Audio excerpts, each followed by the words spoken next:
반갑습니다. 타임 내버리지. 시간을 들여 막대한 세계로 치환한다. 소중한 하루가 밝았습니다. 오늘도 힘찬 하루 보내시길 바라겠고요. 정직, 성실, 겸손 조심 다지면서 오늘도 도움이 될 수 있는 컨텐츠 만들어 가볼 수 있도록 하겠습니다. 전체 들어가 볼까요? 중국의 상업은행에 이제 미 국채 축소를 권고하고 있네요. 이제 중국의 금융 당국 자체적으로 미 국채 수요를 떨어뜨리기 위해서 움직이고 있는 것이죠. 이미 뒤에서는 구조적인 변화가 일어나고 있고 브릭스를 필두로 한 탈달러화 역시 가속도가 붙여지고 있습니다. 또 이렇게 된다면 국채에 대한 채권 금리가 올라갈 텐데 이런 부분에서 글로벌 유동성 시장 또 비트코인에는 어떤 영향과 파급 효과가 있을지 우리는 큰 그림으로서 이 브릭스, 브라질, 러시아, 인도, 중국, 남아프리카 공화국 지금은 10개국까지 확장이 됐죠.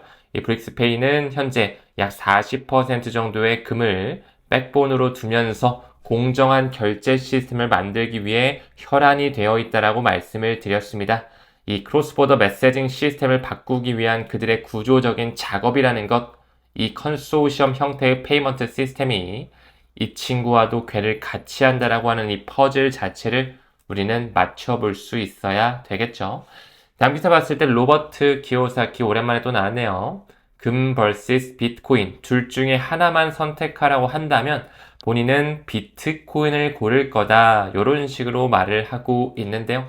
여러분 잘 아시다시피 비트코인은 2100만 개로 수량이 제한되어 있고 채굴 종료 시점은 약 2140년 정도로 점쳐지고 있습니다. 지금 현재 시점에서의 어느 정도 채굴이 일어났냐라고 보면 약 93%에 대한 채굴은 이미 종료가 됐고 나머지 7% 정도가 이제 앞으로 약 100년의 기간에 걸쳐서 채굴이 이루어진다라는 것이겠죠. 아무쪼록 이 로버트 키오사키 같은 경우는 금은 이론적으로 무한정 존재하기 때문에 어쩌면 공급량 자체가 금 가격에 따라 채굴자들이 더 공격적으로 캐낼 것이고 또 어디선가 금의 매장량이 나올 수가 있기 때문에 실물 금보다는 발행량 자체가 고정되어 있는 제한이 있는 그 희소성 자산인 비트코인을 선택을 하는 그런 움직임을 보여주고 있습니다. 우리 구독자 선생님들께서도 이 비트코인에 대해서 정말 한 개 정도 가지신 분들은 그 안정성 자체가 많이 다르다는 걸 많이 얘기를 해주시거든요. 그래서 이런 부분도 항상 염두해 주시면서 저는 비트코인에 대한 그런 패러다임 전환기도 충분히 나올 수 있을 거라고 생각을 합니다. 아무쪼록 온라인 금, 결국에는 외환보유고에도 편입될 수 있는 가능성 열어둘 필요가 있지 않을까 이렇게 좀 생각이 들어요.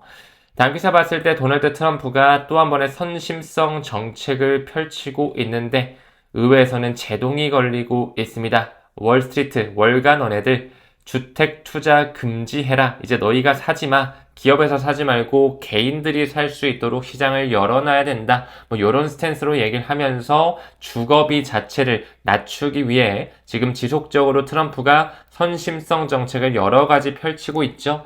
올해 초반에는 신용카드 이자 상한선 10% 정도로 제한을 뒀었고 하지만 이 부분에서도 반발이 굉장히 컸죠. 또 팁이라든지 초과 근무에 대해서는 일정 수당, 세금을 떼면 안 된다, 면세로 진행해야 된다 이렇게 얘기도 했고 방금 언급드린 것처럼 월가 주택 투자 금지, 또 65세 이상 같은 경우는 추가 공제를 해줘야 된다 이런 식의 여러 가지 정책들을 펼치려고 노력은 하는데 지속적으로 뭔가 그 금융기관이라든지 의회 쪽에서는 입법이 이루어지는 것 자체가 좀 브레이크가 걸리고 있죠. 무엇보다 공화당 내부에서의 그 자유시장주의 성향 의원들 자체도 이런 트럼프의 제도 자체를 부정적으로 보기 때문에 또 같은 당원들끼리의 충돌까지 벌어지고 있습니다. 뭔가 좀 본인의 무덤을 계속 파는 듯한 모습이 나오고 있죠. 현재 미국의 GDP 성장률이라든지 ISM 지표 등등을 미뤄봤을 때 골디락스를 그들이 준비하는 것처럼 보이지만 실상은 매우 심각한 실물 경제가 붕괴되는 과정에 있다라는 거. 아무쪼록 트럼프가 이 페니메이와 프레디맥에도 2천억 달러 규모의 MBS를 매입하겠다 이런 식의 또 지시를 했잖아요. 조금씩 본인이 스텔스 양적 완화와 이 선심성 정책을 하려고 노력은 하고 있구나 이 정도 참고로 봐주시면 좋을 것 같고요. 무엇보다 5월 중순 이후에 차기 연준 의장이 QE를 언제쯤 시작할지 그 부분을 우리가 좀 포커스 맞춰야 되지 않을까 싶습니다. 상반기보다는 하반기의 확률이 좀 높아 보이네요. 다음 기사 봤을 때 미국 은행권이 이번에는 크립토 회사들이 연준의 결제 계좌망에 접근하는 것 안 돼 반대하고 있습니다. 리플을 투자하는 입장에서 XRP 투자하는 입장에서는 사실상 악재로 받아들일 수가 있겠죠. 왜냐하면 리플사는 지금 Fed 마스터 어카운트, 연준의 마스터 계좌를 신청해놨기 때문에 그게 승인이 된다라고 하면 Fed Now 서비스와 Fed Wire 펀드 서비스 안에 이 RLUSD가 통합되면서 백엔드 시스템으로 활용될 수 있기 때문이었는데요. 지금 여기서는 미국 은행권에서 크립토 회사들 못 오게 해야 된다. 최소 1년 유예 과정이 있어야 되고 엄격한 안정성 검증을 요구해야 된다. 이런 식으로 잡음을 만들고 있습니다. 우리는 시계열 자체를 2026년 연말까지도 그냥 1년을 통 크게 바라보자 늘 강조드렸죠. 아직까지도 시장 구조 명확화 법안, 이자 때문에 지금 계속 싸우고 있고 디파에 대한 규제가 없다. 또 트럼프 행정부를 필두로 한 이해충돌 문제가 크기 때문에 엘리자베스 워렌 의원도 가만히 있지 않을 것까지 생각을 해본다면 글쎄요, 어쩌면 정말 시티에서 말한 것처럼 내년으로도 미뤄질 가능성 열어놔야 된다라고도 생각을 합니다. 여기 나오는 것처럼 패트릭 메텔리 미국 하원 금융서비스위원회 위원장을 지냈었죠. 코인 규제법 클래리티 법안 자체가 올해 5월 정도는 발효 가능성이 있다. 이런 식으로 얘기는 하고 있는데요. 물론 그의 말처럼 이게 통과가 돼가지고 기관 투자 확대가 이루어지면 좋겠지만 조금 더 시계를 길게 놓고 여유롭게 시장에 머무르는 게 건강한 투자 스탠스라고 생각이 듭니다. 다음으로 미래에셋에서 가상화폐 지갑을 또 만든다라고 하고 RWA에 대한 시동을 점점 걸고 있다 이렇게 얘기를 하는데 슬슬 우리나라의 증권 전통 금융 회사들이 거래소를 인수하려고도 하고 있고 암호화폐 지갑을 또 만들려고도 하고 있구나 이런 것들도 좀 고무적으로 볼 수 있겠죠.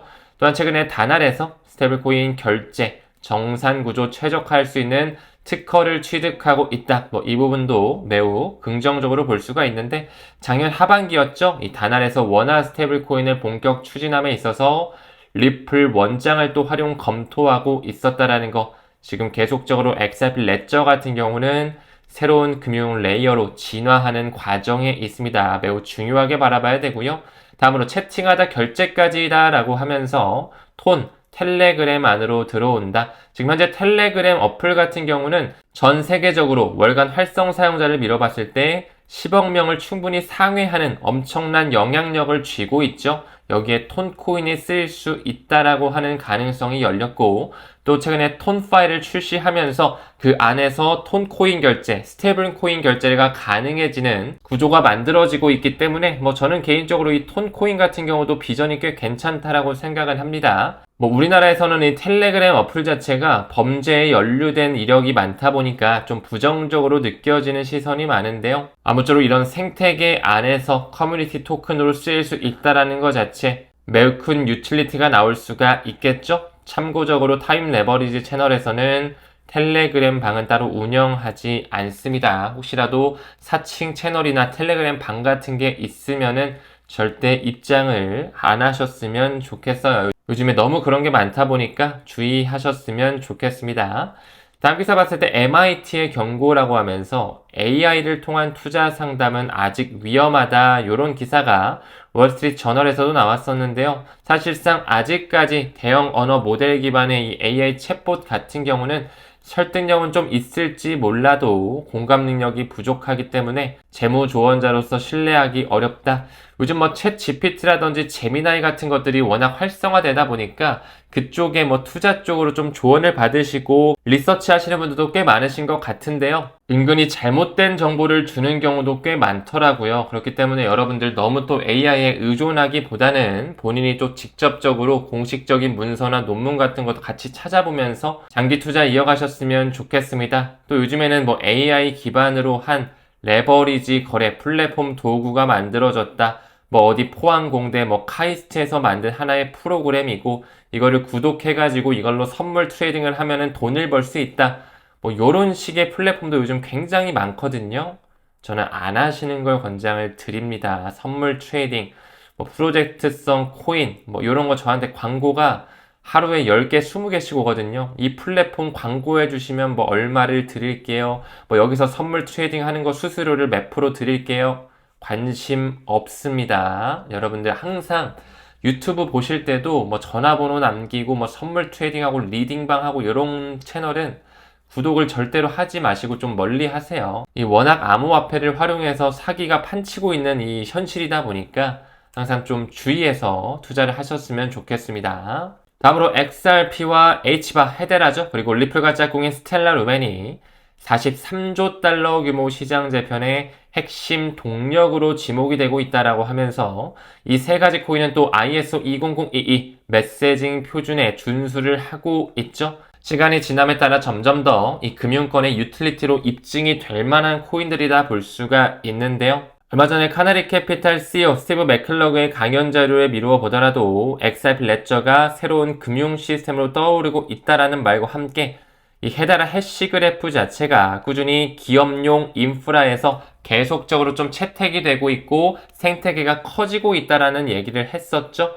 굉장히 좀 중요하게 바라봐야 되는 코인이 또 아닐까 이런 생각도 들고 있습니다. 현재 카나리 캐피탈 같은 경우는 XRP뿐만 아니라 여기 나오는 것처럼 헤데라 같은 경우도 현물 ETF를 운용하고 있죠. 실질적으로 그들은 이 헤데라 같은 경우도 약 5억 개 넘게 가지고 있으면서 꾸준히 현물 ETF를 운용하고 있고 헤데라의 경우 이미 거버넌스를 통해서 많은 엔터프라이즈급 회사, 기업들과 파트너십을 맺고 있다라는 거. 우리나라의 LG 같은 경우도 이미 헤데라 카운슬에 들어가 있죠. 이런 부분 매우 고무적으로 볼 수가 있고 XRP 현물 ETF인 XRPC 같은 경우도 한 1억 9천만 개 정도 지금 카나리에서는 홀딩을 하면서 계속 운용을 하고 있습니다. 이제 슬슬 펜딩 과정에 있는 코인 쉐어즈와 위즈덤 트리에서도 완전한 XRP 현물 ETF가 나오지 않을까 기다려볼 필요가 있고요. 아직까지 피델리티라든지 블랙록은 움직이지 않고 있습니다. 다음 기사 봤을 때 손실액이 어마어마합니다. 78억 달러, 우리나라 원화 기준으로 하면 10조 원이 넘어가는데요. 10조 원의 손실에도 이더리움 최근에 또 4만 600개 정도를 추가로 샀습니다. 비트마인 정말 대단하죠? 그들이 총 가지고 있는 이더리움 수량은 430만 개를 돌파하고 있고 약 600만 개가 그들의 목표치라고 말씀을 드렸던 것 같은데 계속적으로 근접해 가고 있습니다. 그들은 이더리움의 장기적 펀더멘탈을 믿으면서 중장기로 지금 가져가는 것이죠. 또한 최근에 마이클 셀러의 스트래티지 역시 1142개 정도 추가 매수를 하면서 총 보유량 약 71만 4,600개 정도가 되고 그들의 평균 매입가 자체가 7만 6천 달러이다 보니까 물려있구나 볼 수가 있겠죠. 스트래티지뿐만 아니라 하버드 대학교 역시 비트코인 현물 ETF를 약 5억 달러 배팅했죠. 지금 현재 그들 또한 미실현 손실 상태에 있다라는 거. 이번에 자금 조달은 MSTR의 시장가 매각을 통해서 조달을 했네요. 주식을 팔아서 비트코인을 샀다라는 것이죠. 저는 사실 스트래티지와 비트마인 주식을 살 바에는 그냥 비트나 이더리움 현물을 사는 게 더 낫지 않을까 이렇게 생각을 합니다. 최근에 아크인베스트 같은 경우도 조정 국면에 있었지만 가상자산 관련주 약 1,000억 원 정도를 또 추가 매수했었죠. 로빈후드다, 서클이다, 코인베이스, 블리시, 비트마인 요런데 계속 사고 있는데 그 기관의 움직임들 그들은 바보가 아닌 이상 이렇게 사들일 필요가 없겠죠. 우리 또한 여유 자금이 있다면 꾸준히 조금씩이라도 여유 자금으로서 분할 매수했으면 좋겠습니다. 또 2월 9일자 기사인데요. 약 1389건 정도의 고래 매수 폭증이 있으면서 XRP 역시 기관용 디파이 호재가 가속화되고 있습니다. 무엇보다도 XLS65와 66를 통해서 계정안이 계속적으로 확장되고 있죠.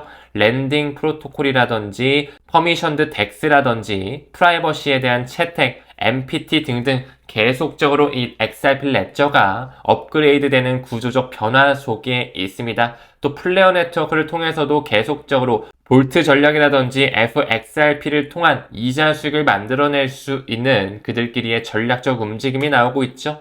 최근에 타임 레버리지 컨퍼런스 역시 서울에서 있었어가지고 플레어 네트워크에 대한 강연이 진행이 됐었는데 한 3월 8일 정도에 이번에 플레어 네트워크에서 또 미더비 있다라고 하더라고요. 제가 이번에도 플레어 재단에서 연사로 초청을 받게 됐는데 이 티켓에 대한 여유분이 생기게 되면은 구독자님들과 우리 에이플 회원님들께 참석하실 수 있도록 공유할 수 있도록 하겠습니다. 또 최근에 플레어가 이 하이퍼리퀴드 최초로 XRP 현물 시장을 개설했잖아요.